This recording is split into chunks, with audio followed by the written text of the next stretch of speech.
It is officially 1 week out from the most anticipated holiday on the pop culture calendar, the Kelce family Thanksgiving. But this year, the playbook has completely changed. We aren't just watching a tight end and a pop star dating anymore. We are witnessing Travis Kelce and Taylor Swift's first Thanksgiving as an engaged couple.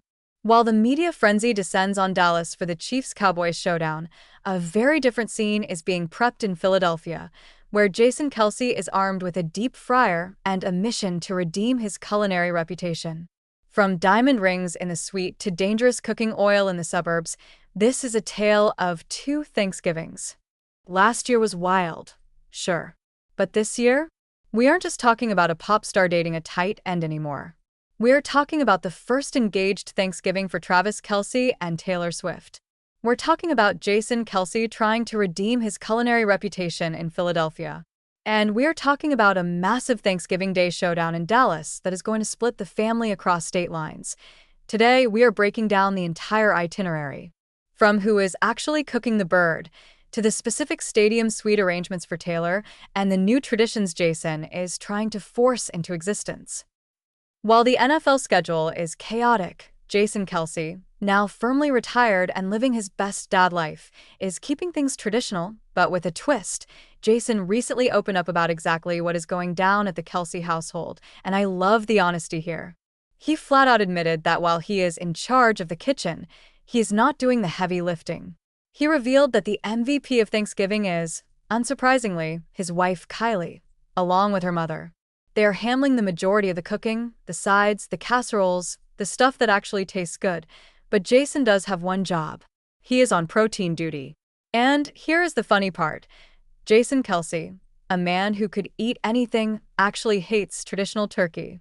He went on record saying he thinks roasted turkey is usually dry and overrated. So his solution?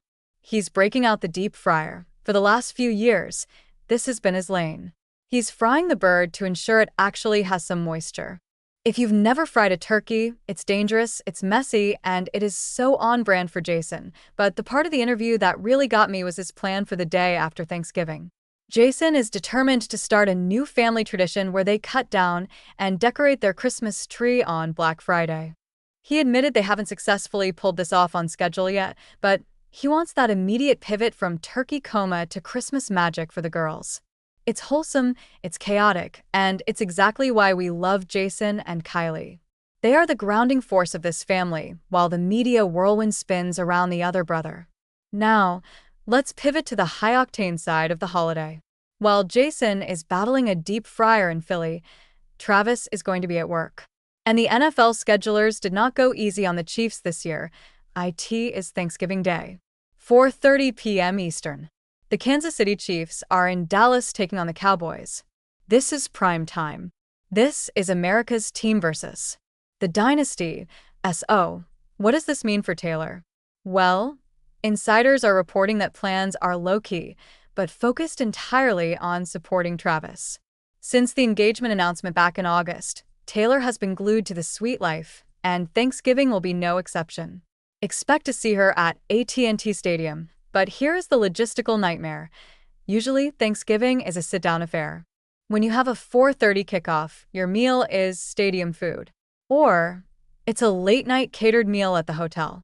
Reports suggest that the Swift-Kelce celebration will likely happen in a private suite.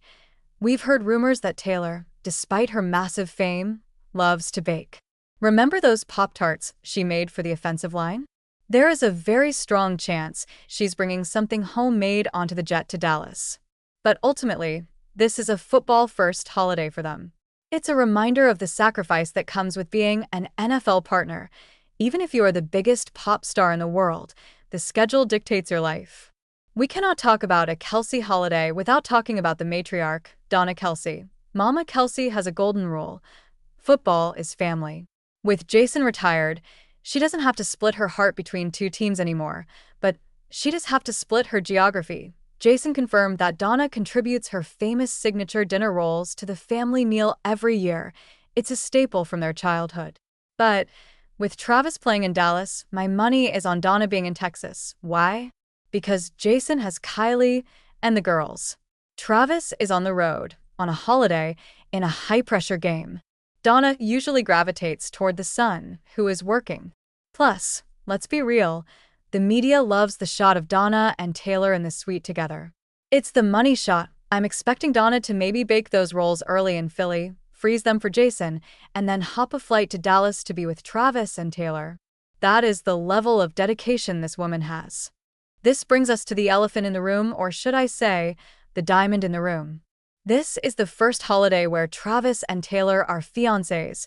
Last year, it was exciting and new. This year, it's serious. This changes the conversation around the dinner table or the sweet table. We aren't just talking about football stats. We are talking about wedding dates. We are talking about guest lists. There has been so much speculation about merging the families. We know Scott Swift, Taylor's dad, is a huge football guy, despite his Eagles loyalty. Sorry, Jason. With the game being in Dallas, it's a neutral ground. Could this be a massive meet-the-parent-style Thanksgiving where the Swifts and the Kelces take over a luxury box at AT&T Stadium? It feels inevitable. The engagement really solidified that these two clans are merging. And while Jason is doing the suburban dad thing in Philly, I think the Dallas game is going to be the epicenter of pop culture this Thursday. You have to wonder, with the wedding planning reportedly in full swing, if they are using this travel time to finalize details. Are they looking at venues? Are they debating open bar policies? To be a fly on the wall in that suite. So there you have it. The Kelce Thanksgiving 2025 is a tale of two cities, and Philadelphia. You have the relatable, chaotic, deep-fried domestic bliss of Jason, Kylie, and the girls trying to get a Christmas tree up before the weekend ends, and Dallas. You have the high glamour, high-stakes, NFL power couple celebration with Travis and Taylor under the bright lights. It's the perfect representation of why we are so obsessed with this family. They give us the best of both worlds. The down-to-earth relatability and the superstar fantasy. I want to know what you guys think.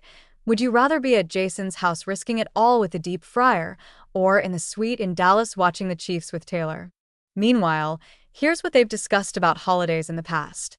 I can Google for you right here in person. Yeah, that's good. Holy Wave to the camera, Brandon. New Heights was in Philadelphia this week with the event at Buffalo Wild Wings. All right. So we have Brandon in person. How about that? here. Who the is that cutie? Just sitting quietly off to the side from Jason. Between my sexiness and his cuteness, it's an explosion in this den right now. Philadelphia. Yeah. Look out, ladies.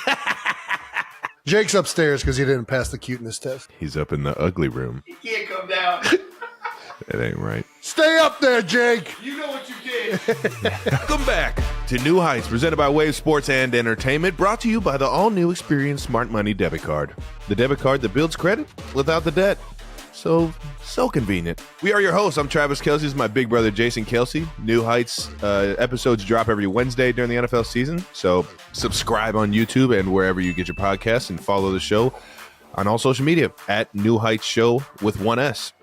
And check out our official fan club at newheightsshow.com. Join the club, boys and girls. Come on in. Percenters for life. It's Jason, warm in here. Let the people know what we got coming up. We got a great episode for you guys right All now. right. Of course, we're going to recap the Eagles-Chiefs game from this past week, a.k.a. the Kelce family reunion game. We're also going to take a look at the biggest storylines coming from Week 11 and power rank some of the Thanksgiving sides in honor of this week's holiday, which is up there with the best of them. I don't know that there's, man, I feel like the holidays where you get to eat are usually the best. Yeah. Right? I think. Outside of Christmas, where you literally just give gifts to each other, and there's usually eating involved there too. Like, I think it's Thanksgiving and 4th of July. Am I missing one here? I mean, 4th of July is a good one, man. I think that's probably my favorite one. 4th of July is good. Well, you get to eat and you get to celebrate being an American. It's just, I don't even know what you just asked me. Yeah, I don't really know if I even asked anything, to be honest with you. I just was saying that I like holidays that you get to eat at. You couldn't tell. How was it playing on Thanksgiving? Because you've actually played on Thanksgiving, right? You haven't played on Thanksgiving? Mm-mm. I don't think the Chiefs I think we've have done ever it twice. thought about I think we played against playing on Dallas Thanksgiving. once and against Detroit once, if I'm not mistaken. I'd have to go back and look, but I know we've definitely done it. It sucks. You don't get to eat food with your family.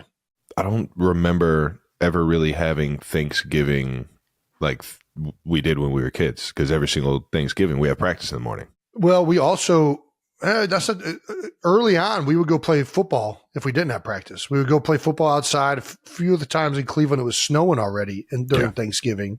So that's one of the things I vividly remember. High school football was always over. High school was. I'm talking about when we're young. Just pick up football. Yeah. I'm just talking about we would go to like a park. Yeah, we go to Fairfax Elementary. Fairfax, yeah. And I just remember there was snow on the ground, and you could tackle, and it felt a lot better. You would pray for a snow day. I think one year we went to Canterbury, which was a change up. We usually didn't go to Canterbury, but we ended up there. Oh, I remember that one. I guess that is the one leg up Thanksgiving does have on 4th of July is you get to not only get to eat and drink, but you get to watch football. Yeah, so that is usually a pretty nice deal. Yeah, I wonder what are the holiday games this week? Well, it's always Detroit and Dallas every year, right? And then I think San Fran plays somebody. Thursday, we got Lions, Packers, Cowboys, Commanders, and 49ers, Seahawks. That'll be a fun few division games, yeah. Be some good games. Well, good luck to them. I'll be feasting on KFC because I won't have anybody here. You don't have anybody in there cooking turkey? No, What's Kumar doing? We'll have to. I don't know. He might be going back to hang out with his family. So that makes we'll sense. See. If you want to make a quick trip, you're welcome to the house trip. Thanks, man. We'll have plenty of food. Thanks. It's exactly what I wanted to do this week. Did you have a bye week for one of the Thanksgivings? Yeah, one year, a few years, and you came a few years to the house, didn't you? Yeah, that's right. I remember that now. Heck yeah! So you got to witness Kylie's green bean casserole. All right now, smacking all that shit, cleaning the plate. We're sidetracking quite a bit. All right. Sorry, I got excited about Thanksgiving. All right, and before we get to all this stuff, we got to get to a little bit of that new news. Hey, New Heights won an award. That's right. New Heights just won Best Sports Podcast in 2023. According to who? Adweek Audio Awards. So, that sounds official. Yeah. Thanks, Adweek Audio Awards. Yeah, we appreciate it. And this only is possible because of the 92 percenters. So thank you guys for everything that you guys do, tuning into this nonsense every single week. Yeah, it's pretty cool to get accolades like that. I mean, I don't know why you guys find this show so entertaining. Yeah. But we sure have fun doing it. In. Yeah. More, I guess, what is this? Publicity news or and more news ratings. The Kelce duet reached #1 on iTunes. That's right. Fairy Tale of Philadelphia. Our song from the new Christmas album debuted at #1 on the iTunes chart. That's right. We are officially rock stars. Like we talked about last week, we asked to keep the comments on the YouTube video so we could see what you guys are saying. And you guys did not disappoint. A few highlights from the comment section. Jessica J. Cox, 9443. I know Travis was expecting a roasting in the comments, but trust me when I say this is anything but buns. Ooh. Merry early Christmas to us. Okay, Jessica. Well, thank you for that. Those aren't the ones I want to hear, though. Give me the good stuff. Okay, well, let's see if you like this one more. Okay, from @Goddess of Fairies. The rasp, grit, and growls add such a beautiful texture to Jason's voice. Travis is giving Disney Prince vibes. I saw that comment quite a bit. Somebody's been taking singing lessons. You guys both sound great. Multi-talented. Okay, hashtag Thank you, multi-talented. Goddess Fairies. Thank you, Goddess. Disney Prince? What Disney Prince are you going to be? I don't know. The only one that I know is Beauty and the Beast. So you're going to be Beast? Oh, no. I think they were just going for like a Disney like singer, right? Like that's what it really is. I think like an actual prince. I don't know any prince that sings though. Yeah, I mean, I think they all sing, but I'm not going to lie. The princesses are definitely the ones that steal the shows. It's hard to remember the prince ones. I can't remember a single. You got prince. Beast. I mean, I've seen all these movies recently. I'm trying to remember what the guy's name is in Little Mermaid, and I am blanking. I got Eric, nothing for thank you. Brandon. Brandon's got the. There's a guy named Eric in Little Mermaid. He's the prince. There's a prince in Little Mermaid. He's the one that the Little Mermaid is falling in love with and agreeing with an evil witch doctor named Ursula to give her legs so that she can go follow her love. You don't remember Ursula? No, that's the only person I do remember outside. I mean, she's a very unforgettable character and name. I mean, kudos to Disney for naming a villain like just about the most Villain diabolical name you could. Ursula. Have you ever met like an Ursula? Just a dark, I don't even know. Like it's a dark name. it is. Yeah. What are other Disney princes? Man. I mean, does Charming. Aladdin eventually become Prince a prince? Charming. Way to go. Yeah, that one should have been obvious. Wait, who's Prince Charming? Aladdin is not a prince. He wishes to be a prince. It's different, Brandon. Did you watch the movie? I said Aladdin too, though. I ain't gonna lie. Did you say Aladdin? Yeah. Aladdin is actually probably one of my favorite go-to movies. I guess Simba. Simba's a prince, just a prince lion. You got I like Moana, but there's not really a prince in Moana. There's just Maui, who kind of is. I know nothing of what you're talking about right now. There's a prince in Frozen. I'd probably go Aladdin though. If I was any of the Disney characters, That's because he's really not a prince. He works his way up. He earns it. He's not given it by birth. yeah, He's and a peasant. thief. He's a peasant. Well, he's a good thief. He's a thief of necessity. He gives the bread to the kids after he steals the loaf. He Nice. sees the kids are hungry. He's like Robin Hood. It's a good thief. Have you seen the Robin Hood with Jamie Foxx in it? No. It's a good one. I fucks with it. Is it better than Robin Hood Men in Tights? No, nothing's better than Robin Hood Men in Tights. That's the best Robin Hood. Ain't no Dude, ever. We're men. We're men in Manly tights. men. Big Chuck and Little John. All right. Let's get to more of these guys. God, we average. We are really getting sidetracked. At Stacy 9354 commented on Fairy Tale of Philadelphia, choir teacher of 30 years. Ooh, okay, Stace. Jason gives us the husky baritone voice with a touch of vocal fry technique, whatever the fuck that is. Ooh, that's the powerful- Nickelback in you. That's the Nickelback in you. Don't you dare. Powerful yet controlled. Travis gives us lyrical tenor purity and crystal clarity. The diction is tricky because the song is quick with lots of words. When they sing in unison and in harmony, it's perfection because nobody blends better than siblings. Bravo, boys. Stacy! Gosh, thank You're you for too that kind. comment. You're too kind. That's awesome. You guys are way too kind. All right. What, did you not think? You don't think the song's good? I think it's good. I think it's a good song. No, it's a good song if you're into that kind of shit. I just No. If you're into that kind of stuff, it's great. yeah. If you like Disney princes and husky baritones. We owe a big thanks to one group in particular, besides the 92%ers, and that's the Swifties, because the Swifties came out. 1,000%. I sent out one tweet when it got to 8, and I got like 85 tweets from Swifties across the world saying, "Oh, you think 8's good? We're taking this to number 1," and they did. It's a powerful group. It's a powerful group of people. Thanks, Taylor. Appreciate you, and thank you to the Swifties. Thank you. Thank you for those comments. The full album on vinyl is available for pre-order right now.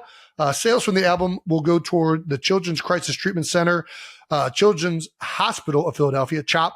And we're also still figuring out other charities to donate this money to. That is one of the other things that we're trying to figure out still. But we do know that we're just trying to make people's holidays a little bit brighter, a little bit more joyful. And we're having fun so far. Can't wait to hear the rest of the album, man. Some good songs. You went and got some like classic songs in there, like ones that I knew. The Fairy Tale song, I had no idea that it was even a Christmas song until you brought it to my attention. You know, I mean, it's I kind of view it as a Christmas song, but I think it's just a love song. But yeah, it's a great tune. Shane McGowan, shout out that motherfucker. The Pogues, Shout out. unbelievable. No idea. We got a lot more like, I don't know if deep cuts is the right word, but like a lot more kind of like cult classic songs where like people that love those songs love them.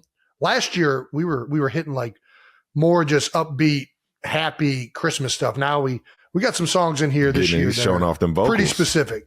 Oh, You I husky don't know about baritone, you. well, it's my vocal fry technique. Got that down pat. Gonna make it as a wise man. We got some other new news. The True Colors collection launched. That's right. I teamed up with the Chiefs again this year, and came out with a line of just a few Chiefs items. a sweatsuit, kind of like a play on a jersey and or like a baseball warm up, and then like a polo. They're pretty sweet. So you guys, That's dope. Yeah, you guys can go and check it out at truecolors.com. And I believe they're being sold in the team store as well in Kansas City. Yeah, I'm not just saying this. I was actually just talking to Travis about this before the show. I was a big fan when you guys partnered with the Chiefs last year with the products that came out of it, the hoodie and the crew neck. Two of my favorite pieces, although they are Chiefs, so I don't wear them out as much, but they're comfy and the materials are great. I think excited to see what you guys got rolling this year. Yeah, it's awesome. They do it right. The Chiefs do it right, and I appreciate them for letting me team up with them again because it's always awesome seeing people wear kind of the creations that you come up with. It's fun. That's why I started True Colors, because I have fun doing it. Well, speaking of creations that you come up with, let's talk about this Wall Street Journal magazine cover. You made more headlines this week when you did an interview with the Wall Street Journal magazine, and you're the December/January cover star. All right now. I got to say, big fan of that jacket. Dude, that jacket is I wanted to just walk out of there in that jacket. It was hot as fuck that day, so I wasn't going to wear it out. But did you ever see yourself getting on the Wall Street Journal? No. Why not?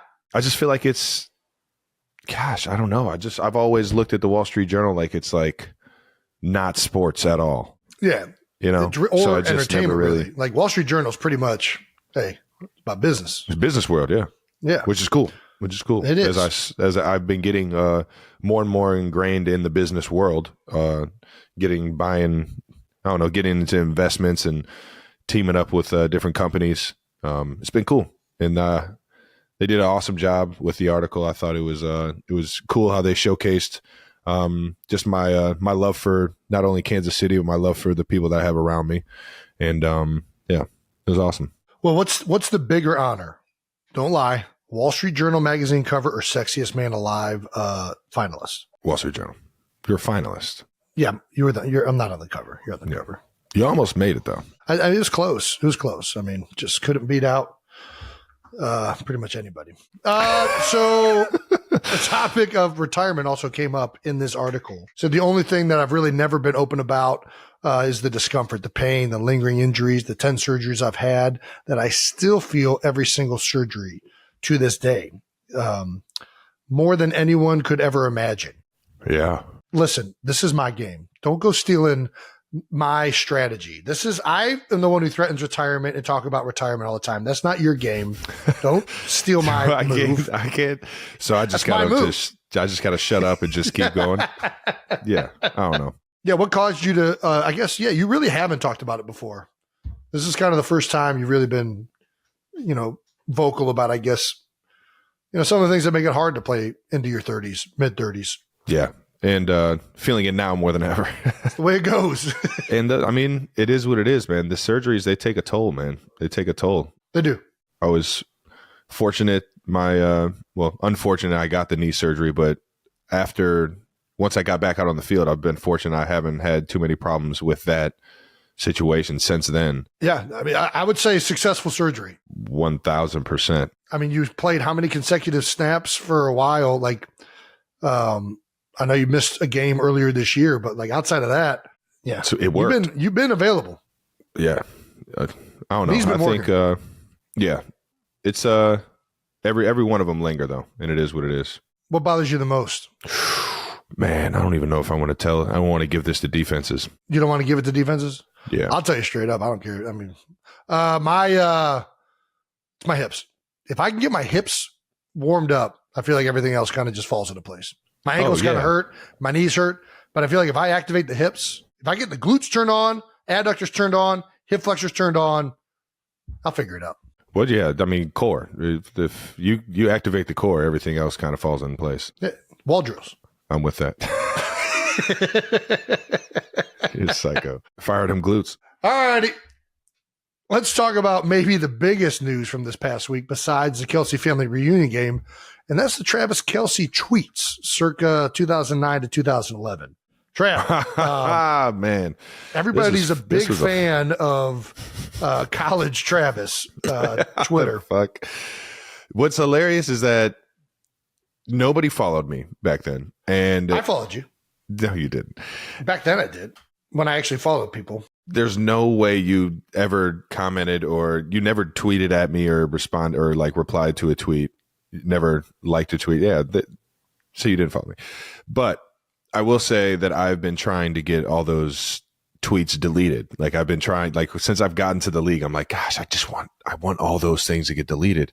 And sure enough, it came surface level and everybody fucking dove into 2011. What a fucking year that was. I think we all have tweets that we would love to have deleted. I feel like everybody was talking about it. I mean, Jimmy Fallon did a whole bit. I mean, It was good. It's been all over the news. When you go back and read your tweets, what does Travis Kelce think? I was just using Twitter as like a diary. Mm-hmm. Like I'm just out here just saying nonsense. I just gave a squirrel a piece of bread and spelled squirrel like a jackass. I mean, first of all, that's the new spelling for squirrel. I'm only spelling squirrel like that from now on. I don't know why it's spelled the other way. And I did not know they eat bread either. I think this one gets crushed. I think the only reason it's getting crushed is because the spelling. Outside of that, I'd be pretty enjoyed if I'm over here throwing bread around, a squirrel's eating it. I'd be pretty pumped up. I've made a friend, man. I made a friend. Nap time. Nap time's a classic. Who doesn't love nap time? 12:05 on the dot. Yeah, 12:05, baby. 12:05. Little lunchtime nap. Hey. Little lunchtime nap. Time for that power nap, baby. Get 15 in. I'm back up by 12:20. You already know. All I need is a good 15. And this is why I don't tweet anymore, because it's just nonsense. Up at the Olive Garden with Papa, had to grab the fettuccine with the chicken Alfredo. Schmacking. It's great. Don't forget the free breadsticks.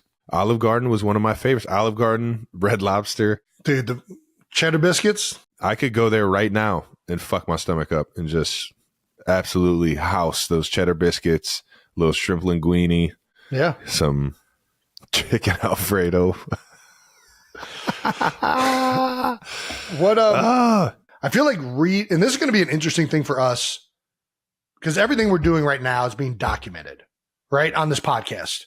It's going to be interesting to watch this 10 years from now and see what we think of it. I have a feeling we're going to think of it the same way we think of your tweets right now. There's no way.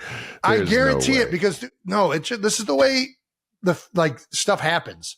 Anybody who reads their old tweets, I feel like everybody hates their old tweets. It doesn't matter what it was that you're tweeting. You're like, why did I think that was funny? Or what? Like, I was trying to make a joke. What was I even fucking doing in some of these tweets? Yeah. It's going to be interesting to watch New Heights in 10 years and be like, man, I thought I was hilarious and I'm a jamoke. You know what I mean? Like, that's the way I'm going to think about it, I feel like. I don't know. The funniest one is this fucking teacher one, man. Which one? This teacher tried. This teacher tried to call on me in class. I wasn't paying attention. Well, I was, and I didn't fold under pressure. Dub. I mean, it's a dub. That's a big dub. You called the teacher out. Bow. I don't remember this at all. Well, it happened. Yeah. It happened at 7 a.m. too. 7:33 a.m. Yeah, you definitely were not at class at 7:33 a.m. Why? What makes you think I wasn't? There aren't classes that early in college, are there? What? 1,000% there are. Oh, I didn't remember that. Well, it sure made for an enjoyable week in rehashing some old tweets. Yeah, everybody just torching me. If nobody torched me for the singing, I got my fix for this one. I was getting lit up left and right. This shit was the best.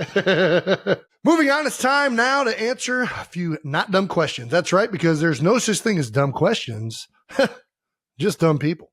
No Dumb Questions is brought to you by Accelerator Active Energy Drinks. That's right. Ooh. Accelerator Active Energy is available at Hy-Vee, Quick Trip, and for you active military listeners, you can find it at any Army, Air Force, Navy, or Marine Corps exchange. That's awesome. All right. It's also always available on Amazon, like just about everything else in this world. From YRod13 on Club 92.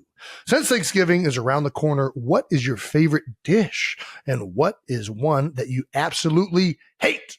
Yeah, let's take it one step further and rank the top 5 classic Thanksgiving sides. And let's also throw in some ones that we absolutely can't stand when they're on there, which I feel like there's a bunch. Travis is super picky. I don't even know what the shit is. Our Thanksgivings, we've talked about this before. Like, I just vividly, like, it always ended in tears with Don't Travis take at me the back. table Don't take and me back. Dad screaming at him. Yeah, we've already talked about it. We'll move on. I'm thankful. Eat the food. Be thankful. All right, here we go. My must-haves. We've already talked about this. Mama Kelce dinner rolls. Do Gotta yourself have. a favor. Get some Mama Kelce dinner rolls. Gosh, I'm going green bean casserole, Okay. mashed potatoes, Okay. corn, not candy corn, corn, and then there has to be some type of meat. I know everybody says turkey. I think turkey is it has to kind of be there. But if I'm not lying, we were always a big pork chop family growing up, and I think pork chops taste better than turkey, if I'm being honest. So Yeah, I'm going ham. I'm going honey baked ham. honey baked ham. God damn it, we had that too. Fuck. Honey baked I ham. should have chose that. Can I with change the my? Is it too pineapple. late to change? Too late. Can I change? You already said fucking whatever Pork you just chop? said. Yeah. All right, you got me there. Honey baked ham for sure. The pork chops were solid though. They were. Yeah, Mom did a good job with those. I'm going ham first. Got to have honey baked ham, that sugar crust, maybe throw some pineapples in there. That was a huge miss by me. We've already been over it. Good job. You nailed it. It's the best. What else? Dinner rolls. Mama Kelce's dinner rolls always on there. Mac and cheese. Got to have some mac and cheese. Yeah. I mean, it's Got yeah. to have mac and cheese. I respect it. This is where it gets tricky for me. Those are like the only 3 that are really that important. Everything else is just like whatever. Whatever else you want to put on the table, as long as those 3 are there. Get some outside of Mama Kelce's dinner rolls. Get some Hawaiian rolls in there. Well, that's almost like a necessity with the honey baked ham. 100%. I guess probably our biggest Thanksgiving staple that we absolutely hate growing up, I think we would both absolutely say turkey. I mean, we talked about this last year. I'm out I on think stuffing. I'm out on I like casseroles. Really. Yeah, I'm not with you on any of this. You know what I do like is yams, candy yams. Those are fucking. I mean, you can crack it. Turkey, and we never had the cranberry sauce with the turkey. For some reason, we didn't do that when we did do it. It's a game changer. I mean, you basically just coat it in sugar. Shocker. It ends up being delicious. I'm out on cranberry sauce. The other big thing is that we always put it in the oven. Dude, I think I got a deep fry one this year. Have you ever deep fried one? Look at me. No. Okay. I don't know what I've never cooked a turkey ever in my life. I mean, I smoked one year. It was really good too. So a little spatchcock. The first deep fried turkey we ever had was over at the Woodward's house when we went over there for Thanksgiving. And I just remember how incredibly juicy and delicious it was. So I think I'm going to try and deep fry it and not burn my house down, but it's just, everything tastes better deep fried, right? I mean, yeah, can't go wrong with that one. Yeah. Yeah. That's all I got for you, man. I was if it's, I mean, ham, mac and cheese and rolls, that's all I got. I think pumpkin pie is pretty overrated. I'm going to get crushed for it, but I would much rather have pecan pie. I'm not big on pie anyways. I'm not a pie guy. I'm with you there. Apple pie, I'm not going to lie. Great movie, average dessert. So average. Like the most overrated dessert in the history. Like the only reason I like apple pie is because usually people put a scoop of ice cream with it.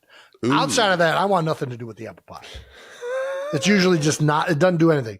Pecan pie though, I'll get down with some pecan pie.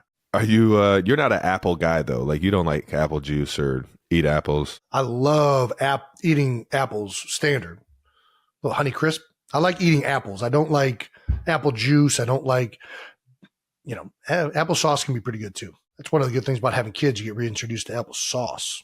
Haven't had applesauce in a minute. And all of a sudden, you're like, hey, touching applesauce, dude. Yeah, you'll find out. Of all the New Heights guests, apart from Ed, Donna, and Kylie, the family staples, who is a must to invite to Thanksgiving of all of our guests that we've had on the show? Ooh, fucking everybody. I don't. Yeah, literally you can't go anybody wrong. on here is like, yeah, that's why we asked them to come on the shows because we know we're gonna have a good time talking to you.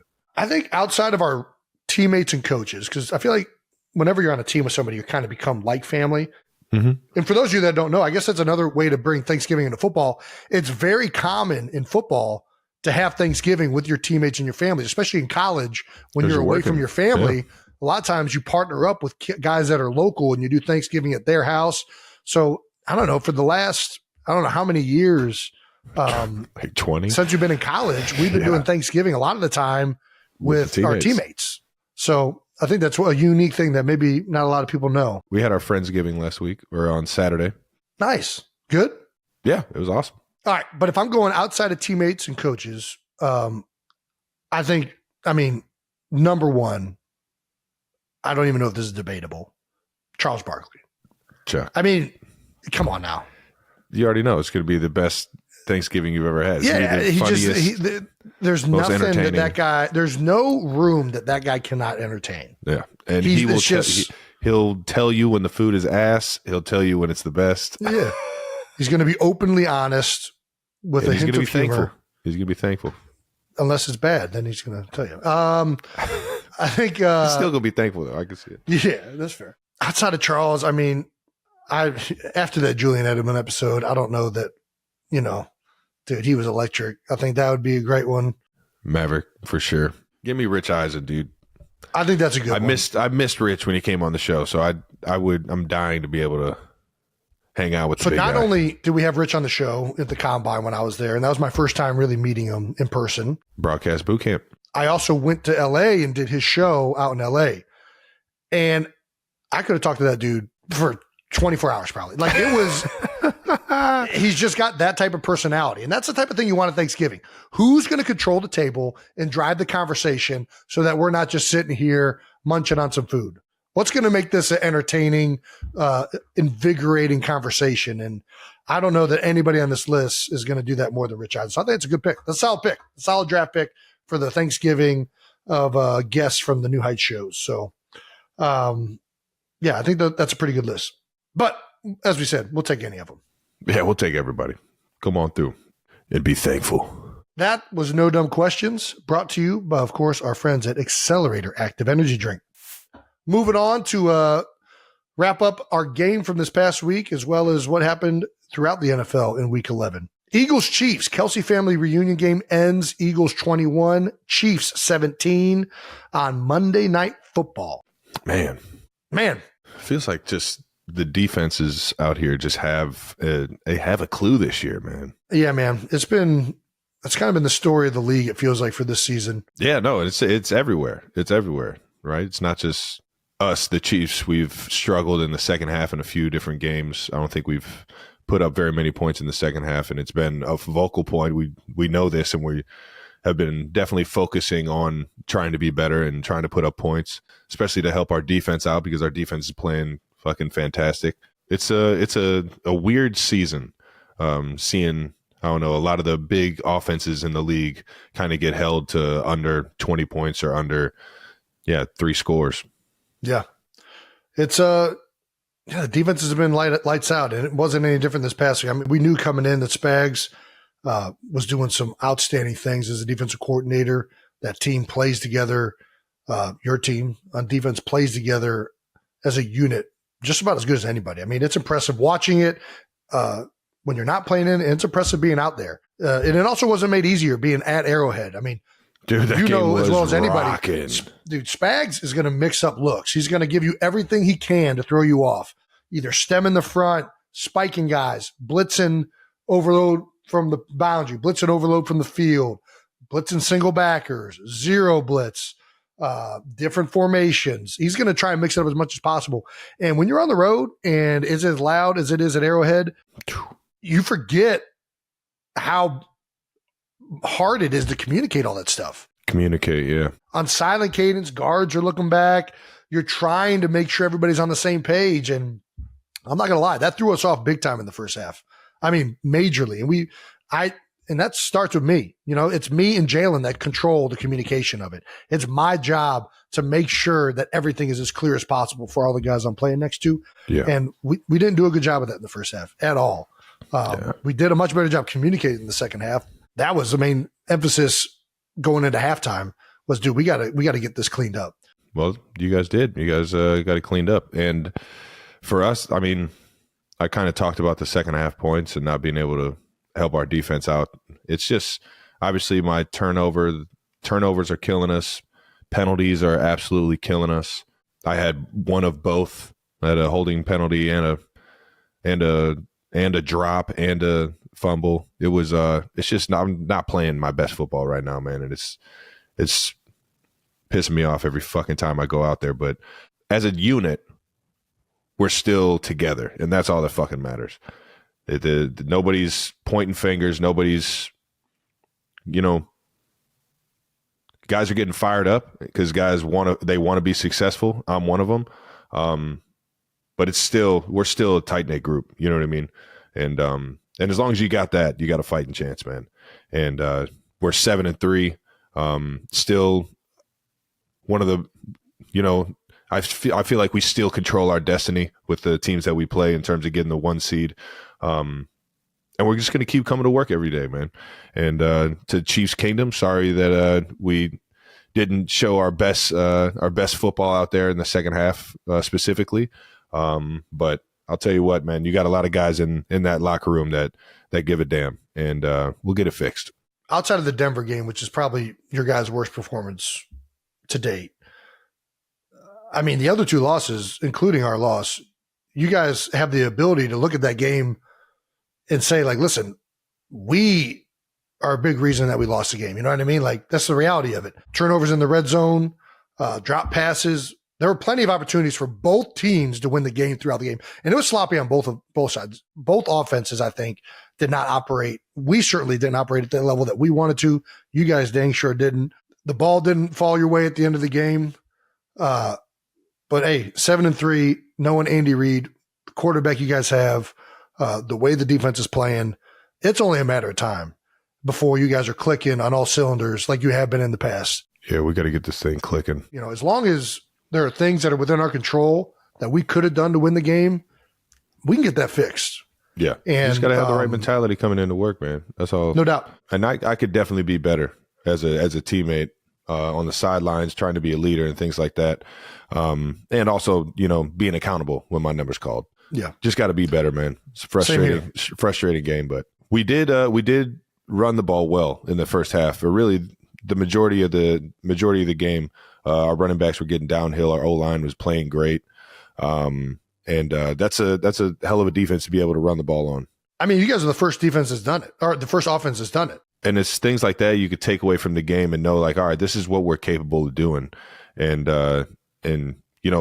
have some pride have some pride with that, and keep that train rolling, all while getting all the other things fixed and corrected, man. Well, let's start with the pregame. We had the pregame fits we got to talk about. Not right now. Eagles tweeted a video of Jason here getting on the plane to KC, and it looks like one of the rookies got you right. What's your Popeyes order? So my Popeyes order, if I'm just standard going to Popeyes, is a 3-piece, dark meat only, red beans and rice. That's like my go-to. You go red beans and rice? I love red beans and rice from Popeyes. It's so good. On the plane? So on the plane, I don't do, it's too much like with the chicken grease. So on the plane, I do chicken tenders, but I still prefer like the whole fried, like dark meat only chicken from Popeyes. I think it tastes better. It's just too messy. You go spicy or regular? I'll go either. I mean, I don't usually even specify, to be honest with you. I do like spicy, but I'll eat regular. Not right now. But this one was a little bit, so the Eagles have been starting to put Popeyes on the plane, but we still have our rookie Tyler Steen. Shout out to Tyler Steen, getting the Popeyes for all the guys for the away games. Being a good rook, man. That's a good rook right there. It's a good rook. It's good teammates, man. That's right. That's right. Good teammates. You got guys going above and beyond. So we had plenty of Popeyes. We had a lot of Popeyes on that plane. All right, now.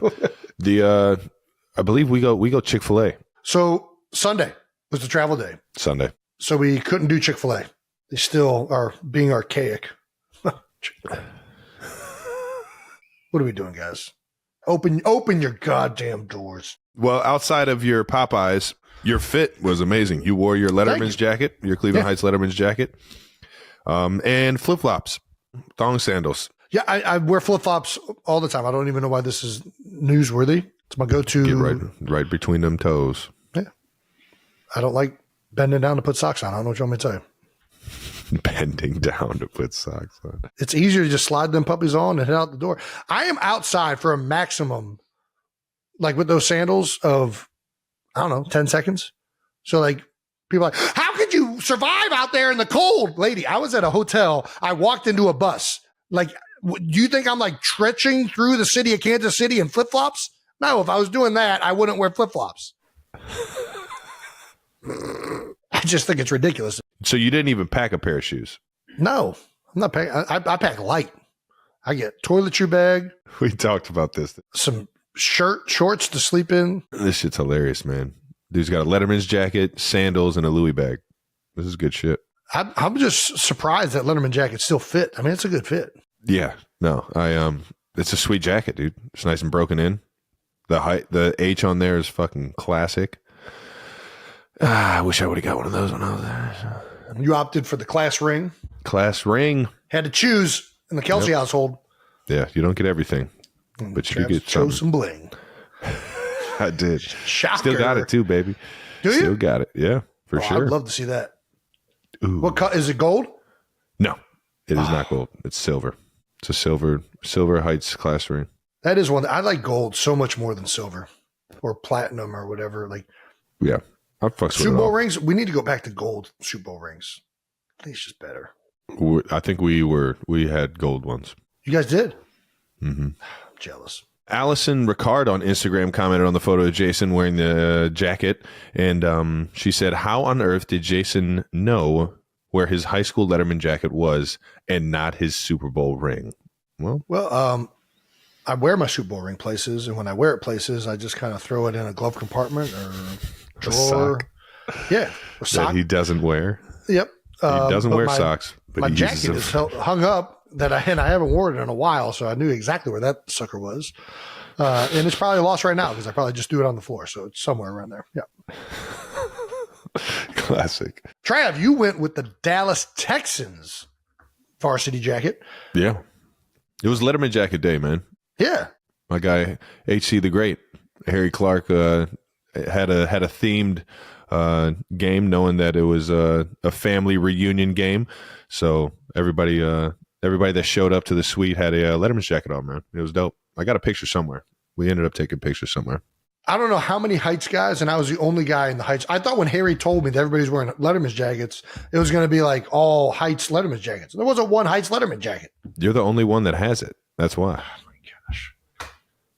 Nobody else got a Letterman jacket. It's classy, dude. I wish I would have got one now. Fuck. But this this Dallas Texans, if for those of you that are wondering why I have the state of Texas on my shirt, on my jacket. A little history lesson here. Yeah, the Chiefs used to be in Dallas, and Lamar Hunt, the father of our current owner, Clark Hunt, is known for bringing football to Dallas. He tried to create an NFL team in Dallas, and the NFL said, we don't think football is going to work down there in Dallas. And he was like, I think it's going to work right here. So he created the Dallas Texans. And once they found out that what he created, not only that team, but he created the AFL, which was, I believe, probably rivaled the NFL a little bit, to the point where the NFL and AFL merged, and that's where you get the AFC and NFC conferences. But when the NFL came in and merged, they also said, yeah, we're gonna put a football team in Dallas. So Lamar took his talents to the Midwest and created the Kansas City Chiefs. Little history there for you. Nice little throwback, though. Yeah, but classic jacket. I think I got that from Barry Rubes, man. B. Rubes, how's he? Have you talked to him at all? I think my guy Rubes is my guy, man. We're both collectors, vintage collectors, man. And I've seen Rubes pop his head into the facility once or twice. Got to sign a jersey for him, man. One of my favorite dudes ever, man. Told him how much I loved him and appreciated him. Gosh, people don't realize how much like you really like create a family once you're in a building long enough, man. You know, there's a lot of different reasons why people in a building bring value to an organization. And obviously everybody's hired to do a job. But I think when you truly have good employees or good coaches or staff members, they're people that like get the most out of other people. They're people that bring people together. Barry, by far,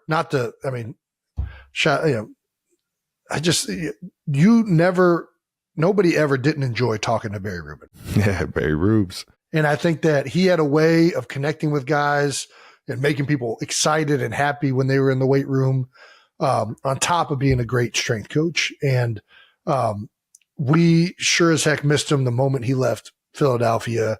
And I know that, you know, he was a big reason for all the success and the environment that you guys have been able to build over there in KC. So, yeah, man, love me some Barry Rubes. Congratulations on retirement. Everybody loves a little Barry Rubes. I think he was the one that gave that to me. And if he isn't, very cool. It's been fun reminiscing about Barry Rubes on here. No doubt. So he's gifted me a few different vintage items and collector's items. So if I got it mixed up, I got it mixed up. But he's the man, regardless. Yeah, regardless. All right, now let's get back to some of this game. Now that we talked about those pregame fits. Yeah, man. I'll tell you what, man. It is fun watching DeAndre Swift run the football, even if it's going against you, man. That guy can play some ball. Dude. He was out there hitting spin moves and flying around, man. We've been a little quiet on the ground the last few weeks, and I think Swift was due for a big game. And he had a couple cuts out in the open field. The one jet sweep where he like took it and then he bounced it back inside. I'm like, dude, how did he see that? It's crazy, man. It was fun watching him. It was also fun watching Kadarius Toney. Hey, he was snapping. He was a few of those punt returns. I thought he was close. He was like one or two tackles or one or two broken tackles away from taking one to the crib or two to the crib.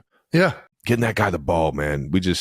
I feel like he's such a weapon, and he's so confident with the ball in his hands, and he sees the field so well, man. I just feel like we can never get him the ball enough, you know? Yeah, sure. He was absolutely killing it in terms of field position for special teams. Yeah, I don't know, man. What all happened that game? I forget. Yeah, well, I guess we both started off with 3-and-out drives, defenses coming up big. Then you guys jump up to a 7-point lead. We tied it up shortly thereafter. Yeah, I don't know. It was a back and forth game all day. Yeah, well, the drive to tie it up, you're doing something on this clip right here. It looks like you're yelling at somebody, or at least communicating, trying to communicate as the stadium's going nuts. What happened here? So this was just a play that had a kill on, and for the defense that was being presented, it was hey, let's get to the other play. But I had a good feeling that the backers are bluffing. Yeah. And that they were going to pop out, and that we should keep the other one on. It's a better play if they are bluffing. So that's one right there where I think Jalen trusts me to be able to tell him, hey, I don't think this is happening right here. We can get in. I think we should leave this one on. And that's more in run plays like this. I don't get involved with anything outside of that. But I think there's one thing that they Jalen and I have a good relationship with, is trying to figure out what's the best run to get into. But I will say, it worked out in this clip. It doesn't work out later. We had a third down where I wanted to get to another draw, and I was trying to communicate that. This was not the environment to do this in. You know what I mean? When you're in a loud environment, hey, let's just run the play. Both of those plays are going to be fine as long as everybody's on the same page. So this one worked out. Later in the drive, we got a third down stop because I tried to do it again, and it was not the right thing to do. I should have just shut the heck up and done my job, and it ended up costing us a pretty big play. And, at the end of the day, it's more important that we're all on the same page. And I think with how loud it was, it just wasn't viable to have a back and forth at the line of scrimmage the way you can when you're at home or a quieter stadium. You're not going to be able to do that. So I think that was largely, a lot of the issues we had, especially in the first half. I did a much better job of realizing in the second half, being like, all right, I'm done doing any of this crap. I'm just going to communicate to Play some guys, ball. talk to guys in the huddle, overstate communication, let guys know exactly what's happening. We're done doing any tricky things. Let's just go out there and play. Yeah. Perhaps you might hit on your touchdown. I scored. I did score. I'm not going to lie. I forgot about that too. Well done. Thanks. That's about the only good thing I fucking did all night. Tied 7-7, and second quarter comes around, and who shows up for the Chiefs but the Big Yeti? Who shows up? Yeah. Getting in the end zone. Got some help from MVS. Marquez ran a little Valdez, yeah. Ran a little stick route. Everybody calls it interference or whatever you want, a pick play or whatnot. And it was a walk-in. I mean, he's the best at doing running that play and getting guys open. So thanks, MVS, for letting me actually do something positive in the game. Team game. Yeah, Pat said in his post-game interview, you were once again double and triple teamed a lot this game. Is this pretty much the norm? You can say double teamed and triple teamed. Teams are playing that when they do go man coverage. There's sometimes where it's like a bracket coverage, like two guys. I can see two guys focusing on my route. Like, you know what I mean? One's got your outside and one has your inside. Typically, I think when you're thinking of a double team, that's what you're thinking of. Yeah, right. That's a pure double team. There's also times where they're just running man hole and the inside hole defender is just, and because you're an inside crosses. Player, you end up kind of getting doubled. Exactly. I get what you're saying. It's more the structure of where you're at in the field that it turns into a double rather than a designed double. Yeah, and then sometimes in zone coverages, you'll see just guys very aware of where I'm at. So it'll look like I'm getting triple teamed, but in reality, guys are just kind of like closing the space so that I can't just maneuver around. So it's like us when we're playing against good D linemen. It's not necessarily three guys. It's like you walk up to the line, you got a guy inside, outside, and a guy right over top of you, and everybody's just staring at you. It's kind of just like, I don't know, teams are doing a good job of IDing where I'm at. That's what it is. It's attention. I think that, and that's not new. Teams have been applying attention to Travis Kelce for a long time. For us, when we're playing a great D lineman, even when you're not sliding to the guy, you still are aware that your body presence can be a factor, right? A tackle kicking can help a guard setting a 3 technique by not getting width. Now, if that defensive end is a great player, sometimes the tackle's like, hey, I got to get some width because I got to block this guy over here. But I think all of these things, you just are more aware where somebody's at. And I imagine it's probably the same thing as you're talking about with the zone coverage or with the whole guy. They know where 87, they know where the Big Yeti's at. Do you think it's happening more this year than it has in years past, though? Is that fair, or do you want to say that? If you don't want to. I mean, teams have been doing this for a few years. It is what it is. I would say I feel like every time you play New England, it's a little bit like more this. magnified this year, maybe. For other reasons, but for the most part, it was man to man with Byard, and Kevin was doing a great job, man. He was doing a great job. He's a hell of a player. Speaking of Byard, got his first pick as a Philadelphia Eagle, a huge interception down in the red zone. That was a big one for us, obviously. But we didn't capitalize on it. I mean, it kept points off the board, which is great. But we went right back, and I think we gave the ball right back with an interception. So kind of the day it was for both offenses a little bit. Chris Jones, I think that's the first sack it was a designed run, so it wasn't. I don't know if that's technically a sack. I don't know how that gets counted. Yeah, if you tackle the quarterback behind the line of scrimmage, I think it counts as a sack. Well, screw me then. Yeah, run a draw play. Chris got me. Beat me across my face. I tried to pin him and force the ball. Bad strategy. Should have just took the big man where he was going, and that would have worked out a lot better for me. But, Chris got me on that one. Yeah, Jalen was sacked 5 times in the first half, and a lot of them, the 2-minute drill that we had towards the end of the first half, a lot of that's just communication. And that's why it's frustrating. It's like, dude, it's just a nickel edge. We got to know that we're going out to it, or we got to communicate and make sure everybody's on the same page. Again, I'm going to keep harping on it because it was a major deal for us. And, I'm happy that we responded to it, but we got to be much better when we're in these types of environments. I don't know that anything's going to be quite like that, but before the first half was over with, we got to show this clip of the rookie Jalen Carter, man, trying to get a pick on a spike. I've never seen this. It's actually pretty good. It's pretty. He almost got it. It's pretty good thinking. He tried this in practice one time. How'd you feel about it? I mean, dude, I don't know what I would do if somebody did it in a game.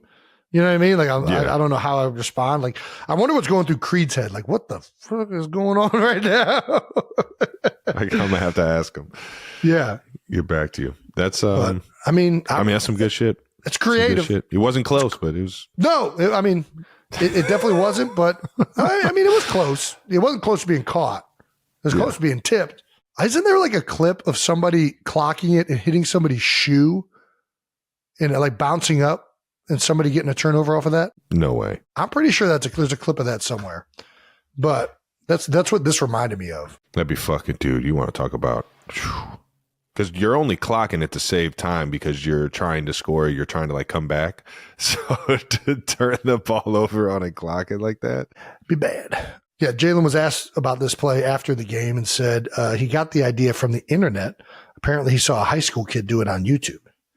Ooh, no clip of that. So I don't know where he got that video. But yeah, Eagles allowed 121 rushing yards in the first half, which I think is particularly notable. I don't think we were averaging, I'm pretty sure, less than 60 yards on the ground as a defense. We were the number one rushing defense in the NFL up until this game. Yeah, that was a challenge. The KC offensive line and Isaiah Pacheco answered the bell. I mean, I love watching him run. I'm not going to lie. I hated watching it this past Monday, but I mean, he just runs with such aggression and like assertiveness. You know what I mean? It's a fun to watch him play. Really fun to watch him play. And Pop he's a fucking just an awesome guy, man. Energy all the time. He runs like that in practice. When we're not actually, the offense is on the field, he's on the sidelines dancing, having a good time. Just that energy, just a giant ball of energy.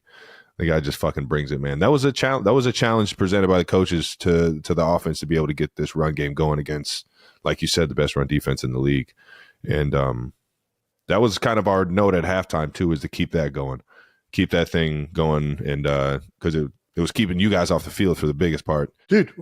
I didn't realize how few possessions we had in the first half. I went back watching the tape on the plane with Cam Jurgens, and I'm like, dude, that first half ended so fast. We had the one drive and then a bunch of 3 and outs pretty much. Like it was, I don't know, maybe we got the ball 4 times.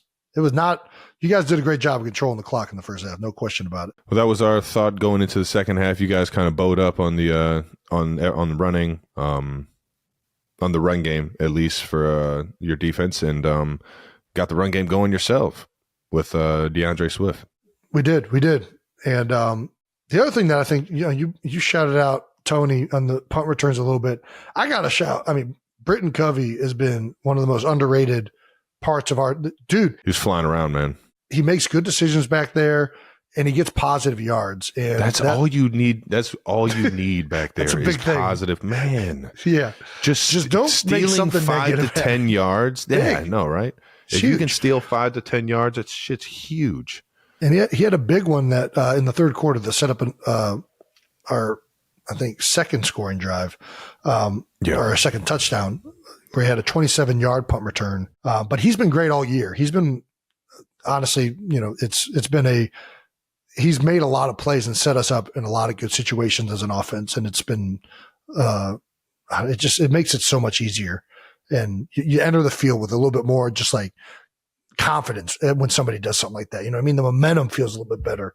And we were struggling on offense, and Britton getting that punt return really gave us some confidence to go out there and get a touchdown. So shout out to Britton. Yeah. And then fourth quarter came around, gave you that late birthday present, and shout out to Roby, man. I played him a lot, man.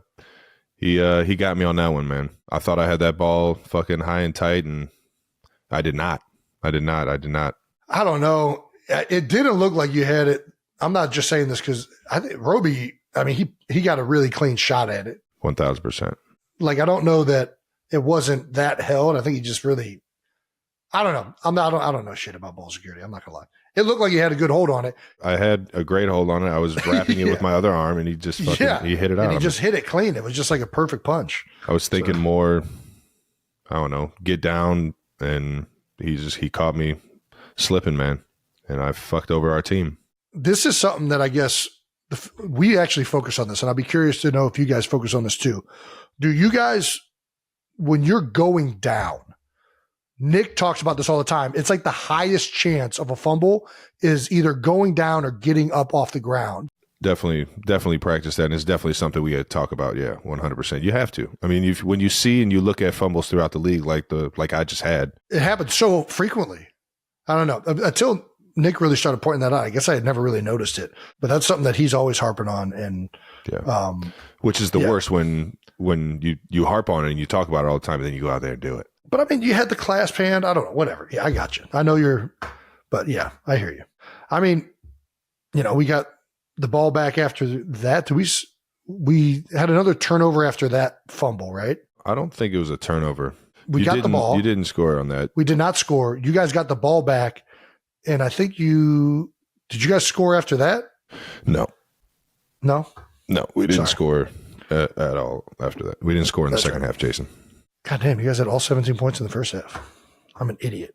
All right, cool. We haven't scored in the second half in, I think, 4 or 5 games. Well, should probably fix that.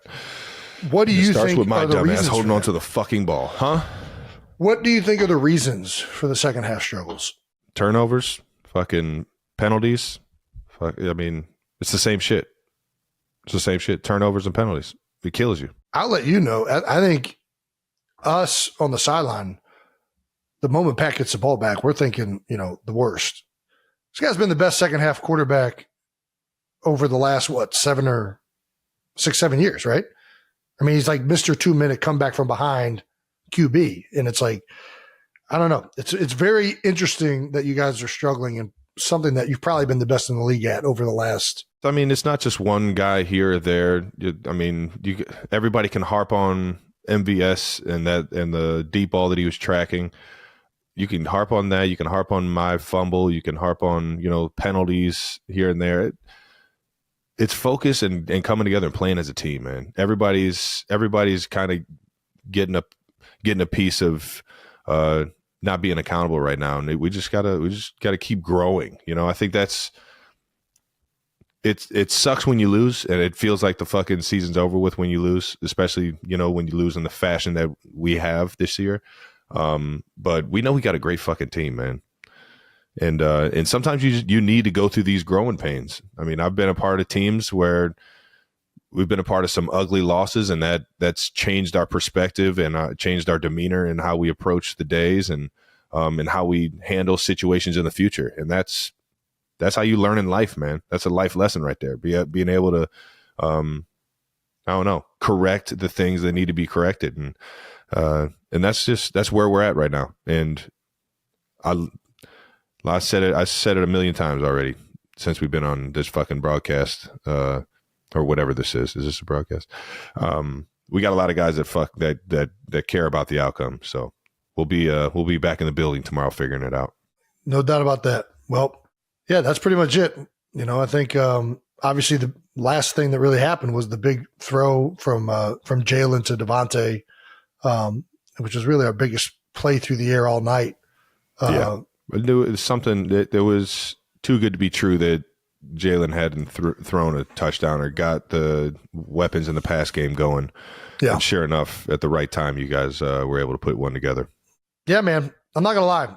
First time beating you guys, I was hoping it was going to feel better.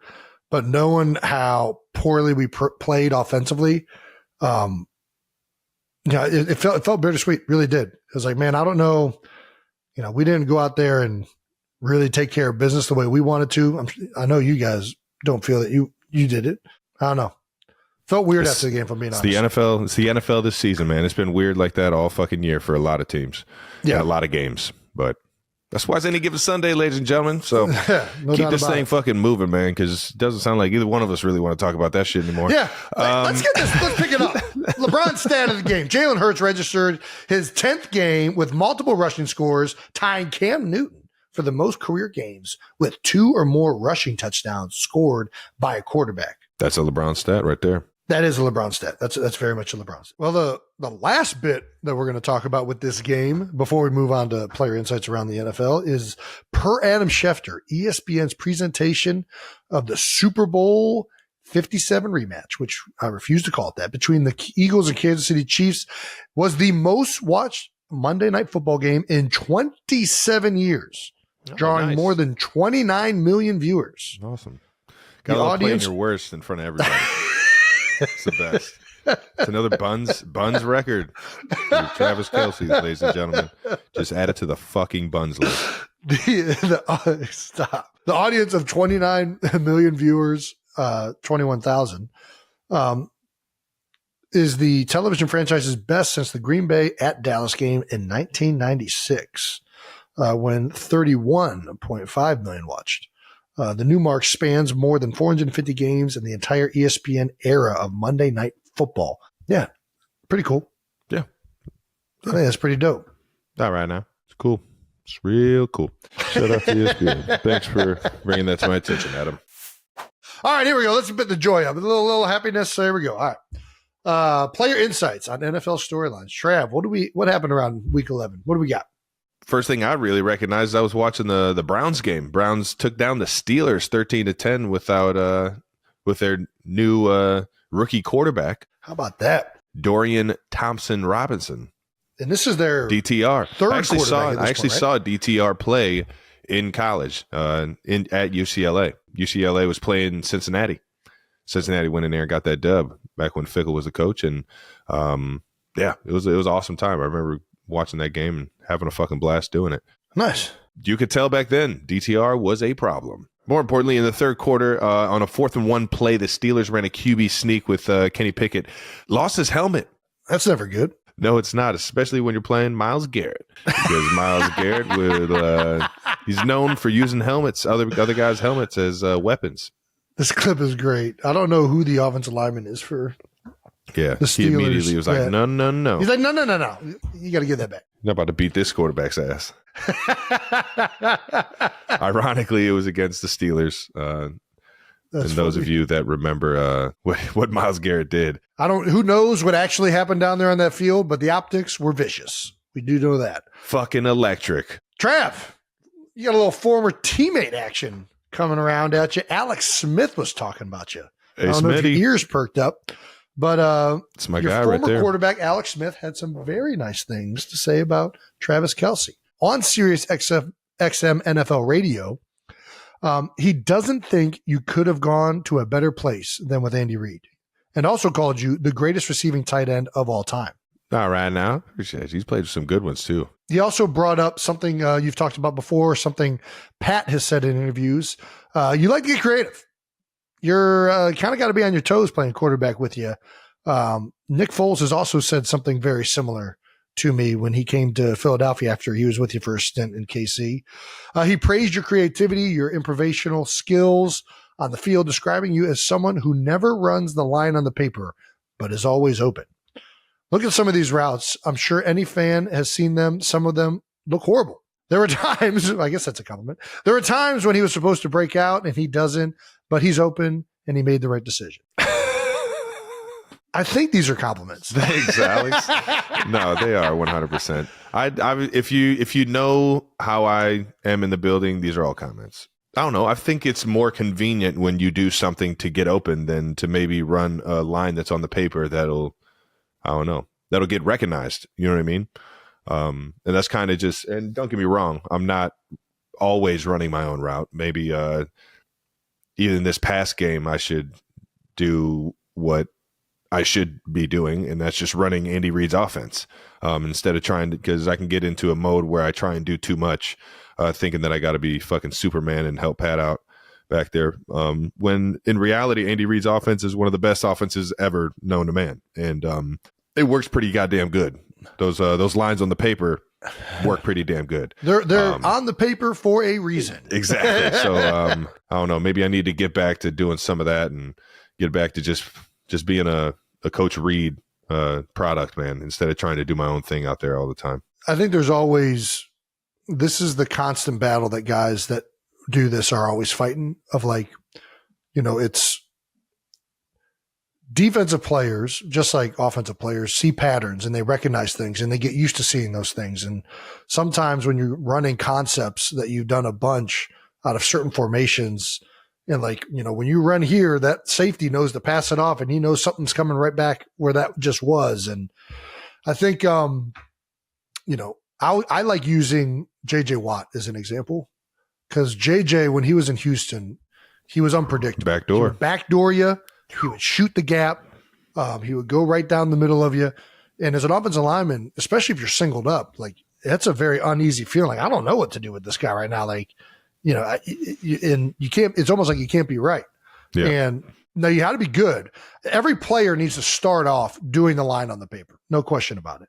That's where it starts from. Once you get to the level, though, where you understand the coverages, you understand the concepts, you understand what is trying to be accomplished and what your job really is on the play, that helps you to do what Alex is talking about right here, where you can then, hey, I know that this might not be on the paper, but I know that it's not going to affect the concept. And I know that it's going to make me open and an opportunity for the quarterback to get the ball to somebody who is open. Yeah. And I think that it's the same thing. That's what the next step, I think, of being a football player is. Everybody can't be out there doing their own thing, but when you're doing it in ways that are tactful and thoughtful, and you're good at it, I don't think any coach wants to take that away from a guy who's really good at it, personally. I hear you. I have heard this from multiple people that this is one of your biggest strengths, and it has been throughout your career. So I think I don't think you should stop doing it. When I'm doing it too much, that's when it starts to hurt the situation. Yes. So yes, always trying to be creative, but at the same time, just do my fucking job and not fuck it up. Yeah, I guess. I hear what you're saying. But thank you, Alex. I appreciate you always showing love. This just brought that topic up at the wrong time, I guess. I got a chance to sit down with him, and it was fun. It was fun just reminiscing about some of the years that we were playing. I know the first year that we played, we didn't start off very hot, but we ended up going on a run mid-season. I caught my first touchdown against the Dolphins. And he looked at me and said, "Do you remember the play?" I was like, "Are you kidding me? Why shallow, baby? Yeah. Just let me run away from somebody, man." And sure enough, we ran shallow cross, wide shallow cross a million times that year. I had to have a lot of man coverage. I had to have had, I think I had 800 yards that year. And I like 700 of it was wide shallow. And I was just out there just flying around, and Smitty was just getting me the ball real early. Is that what you want? And why shallow? You want that versus man? I don't know. Yeah. Shallow cross. Anytime you see a guy starting on one side of the field and going to the other side, that's a man beater. 100%. Yeah. Fair enough. Whenever we do like one-on-one, I never watch one-on-ones with receivers and DBs, but we do like a competition now with Nick Sirianni ever since he's been here on Friday with the young guys, where it could be an O-line, D lineman. They've kind of stopped doing that. And now it's mostly just a receiver DB or a tight end linebacker or something like that. It'll be a one-on-one while the whole team's watching to decide like a competition for offense versus defense. Yeah.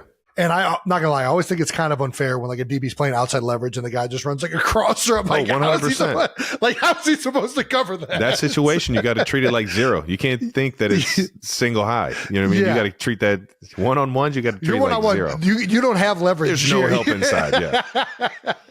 Let's get some New Heights stamp of the week. What do we got, Trev? Let's get it, baby. New Heights stamp of the week, where me and Jason give out who we think has been taking their game to new heights in week 11 of the NFL season. New Heights stamp of the week, sponsored by State Farm. Hey, talk to a State Farm agent today to learn how you can bundle and save with the personal price plan. All right now. Hey, personal price plan. Like a good neighbor, State Farm is there. Who you going with? I'll jump it off, man. I'm going with that guy I was just talking about, DTR, man. Dorian Thompson-Robinson, Browns rookie quarterback, came in, big game. The guy was a little teary-eyed at the end of it, got his first NFL victory in his first start against the Pittsburgh Steelers, Browns Steelers. Heated rivalry since the beginning of time. And that had to be an amazing feeling for him, man. Coming in and led the Browns to a huge divisional win. Was his second career start. I take that back. In his first start, the Browns lost to the Ravens 28-3. God damn. But Coach Stefanski over there in Cleveland decided to give DTR another chance. And Sure enough, with Deshaun being down or being out for the rest of the season. Game was tied 10-10 with 1:18 left to play, and DTR led the Browns on a game-winning drive, setting up the kicker, Dustin Hopkins, for a 34-yard field goal. Browns win 10-13. Yeah, so shout out to DTR for taking his game to new heights, baby. Stamp of the week. Jason, who you got? Hey, yo. All right. I'm going to go with potentially the most stereotypical Italian in the NFL right now, and Giants rookie quarterback Tommy DeVito. After giving him endless shit about living with his mother still while also playing in the NFL. Endless shit. Tommy threw it right back in our face. The Giants led by none other than the Italian stallion. Okay, DeVito. The rookie who still lives at home with his mother and eats those delicious chicken cutlets and hasn't done laundry ever in his life. Beat the Commanders 31-19 in a huge divisional victory. Tommy DeVito's first win, threw for 246 yards and 3 touchdowns. That boy balling. And he did so, I mean, in style with the Italian hand celebration. I mean, can I get is there like a video of this guy talking? I want to know what this guy sounds like. I need a press conference of Tommy DeVito right now. You're going, Brandon? I need to see I need to hear it. In my head, I'm hearing a voice, and if it's exactly what I think it's going to be, it might just break together. There's no way. There's no way it could be that. It's going to be, I'm telling you, it's going to be so, I can't wait. Shout out to DeVito for taking his game to new heights, baby. Happy as hell for you, man. Seriously. It's always awesome. Dude, whenever a guy comes up out of nowhere to lead a team to victory. Yeah, DTR. Rookie, DeVito. yeah, man. You get fired up about this. All right, let's hear what this guy sounds like. That one interception stands out to me the most. Again, we're just trying to be a little too aggressive. See that guy get down to another option that I have. We had a good run play before that, so try to just keep staying in the positive and don't have any negative plays. Not what you thought. I've seen enough. All right. Not as stereotypical as I was thinking in my head. I'm not going to lie. Much more polished than I was expecting. Good job, Tommy. All right. He's fucking killing it, man. Mrs. DeVito, I don't know what you're putting in them chicken cutlets, but you might want to keep it up because apparently it's working. All right, now. But one thing that wasn't working at the Giants-Commanders game was the hot water. Ooh. Apparently, FedEx Field, which almost took out Jalen Hurts last year in a game with an entire fan section collapsing into the tunnel. That shit's so it's so silly. Yeah, it's getting dangerous. They apparently were without hot water. We got to figure something out, Washington. Didn't have hot water for their showers. Have you ever not showered after a game? No. I feel like you're not going to admit this either way, but I've always showered after a game. I've always showered too. And honestly, even if there wasn't hot water, I've taken cold showers. I'm still going to get in the water. I'm just going to put some soap. Yeah. You know what I mean? Like, listen, it's not going to be fun. No, we're getting it done. I'm going to make sure I put that towel on extra quick because, cold shower, you got to cover that thing up quicker. Don't want anybody getting any ideas, but the media walks in the room. That's right, bro. Man, I guess, but there are guys that don't shower. Not most of the time after games, most guys shower. Everybody has to shower. What are we doing, man? The shower pill is a thing. There are guys on Friday, the moment they get out of practice, they're in their clothes and they're out the door. And I'm like, bro, it is going to take you 5 minutes to wash that filth off you. What are you doing? Coming from a man who doesn't even use soap. He just rinses himself. I use soap on the hot spots. Rinse off hot the spots, dirtiness. my bad. Though. Hot spots. Are there any stadiums you hate playing at because of the facilities? No, not really. I mean, the Coliseum over in Oakland was it flooded one time.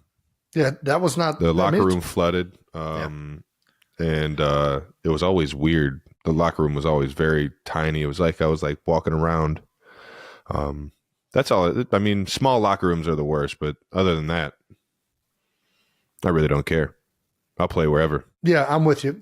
The only thing I do hate, there's 2 things that I hate: small locker rooms and small amount of stalls, because it is not ideal pregame. And you're trying to time up your pregame ritual, and there's only 2 freaking stalls in the bathroom for an away team. I get pissed off with that. You're sitting on a warm seat. I might, yeah, exactly. And it ain't got heated seating. it's just from a 300-pounder. There's a 3-man line to get into that thing. So you know all the other 3 guys that were just on that seat. Yeah, it's not ideal. Not ideal. The filth. The first thing I do when I get to an away team stadium is I go in and see how many stalls there are. If it's a small amount of stalls, I'm going to go in there and try and force the shit out because I got to try and get this over with. And I'm going to go take some Imodium so I don't have to deal with this nonsense. Dude, it's that big of an issue for you? I just don't like the inconvenience. For whatever reason, I don't think I've shit at a game. And man, I couldn't tell you the last time I took a shit at a stadium. It's impressive. Then I'll take a shit on a fucking plane. I'll take a shit in a I can't tell you the porta-potty. last time I only took one shit at a stadium.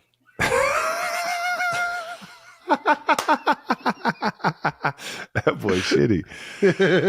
Yeah, I mean, it's all the older stadiums, let's be honest. I mean, you know, the Coliseum, obviously really old.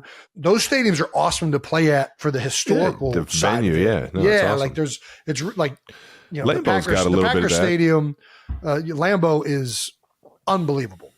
It's From so a cool. facility standpoint, not the best, but you kind of are like, you know what? I'll take the trade-off in the facilities to be able to play in an iconic place like that. 100%. Now, FedEx Field, not that iconic. And I don't really like the facilities, so we can let's move on with this one. I think Let's figure that thing there's out. a lot of talk of them figuring out the stadium and maybe moving into a newer place. I hope that happens sooner rather than later for those guys. Magic Johnson will get it right. He'll figure it out. Magic Johnson, is he one of the owners? Yeah. All right, cool. We're done. So we're done? Yeah. Is that it? That's all it is. Brandon, are you positive? I'm pretty sure I'm positive. All right. Yeah. All right, that's it. That wraps it up for this episode of New Heights. Thanks for tuning in, 92%ers. Make sure you're subscribed to the New Heights channel so you know when all the new episodes are coming out. And make sure to check out our bonus video this Friday. We're going to preview our Week 12 games, do some bonus no dumb questions, and take a look at a fat guy's submission for the greatest highlight of all time. Something to look forward to. Yeah, listen and subscribe wherever you get your podcasts. Once again, New Heights is presented by Wave Sports and Entertainment. And this Hey. episode is presented by all new Experience Smart Money Debit Card, the debit card that builds credit without the debt. Follow the show on all social media at New Heights Show with 1S, and thank you to our production. We're really going to need you for this one. Thanks, Brandon. Thanks, and Jay. thank you to all the 92%ers for always tuning in. Hope you guys enjoyed the family reunion game. And get ready for the real Super Bowl rematch, baby. Ooh, okay. I got to get me another taste of them birds. Got to get me another taste. Hey, I wouldn't turn it down. Peace. Rank the Disney princess right now. I do think Aladdin's the best. Kylie gets mad at how much I turn Aladdin on. I've turned our girls into like huge Aladdin fans. I'll sing Aladdin all the time just in my head. Arabian nights like Arabian days. More often than not, or hotter than hot, in a lot of good ways. Nice. I can't sing that one. The vocal fry technique doesn't work on that one. Nickelback one. You're hilarious for thinking that you don't sound like Nickelback.